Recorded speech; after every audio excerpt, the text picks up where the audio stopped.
izuzetno velika čast i mogu vam reći da sam presrećan što imam priliku da kada je u pitanju srpsko jedinstvo, kada je u pitanju Dan zastave, kada je u pitanju sve ono što podrazumijeva saradnju koju imamo sa Republikom Srbijom, sa našom maticom, sa nekom koga doživljavamo u punom kapacitetu, u pravom smislu te riječi, navijamo za Srbiju, tugujemo sa Srbijom. Mislim da je ovo jedan od, meni barem emotivno,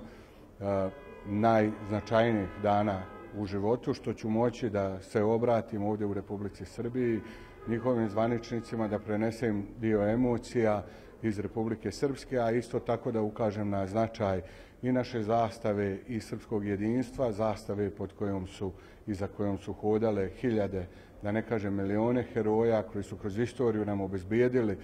da imamo ovo što danas imamo i mislim da nije nikada bilo teže i ozbiljnije zadržati ovo jedinstvo, zadržati našu nacionalnu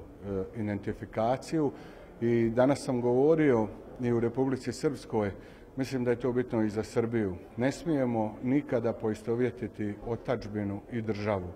Država je nešto što nameće regule, što vodi političke partije, što pravi nam uvijek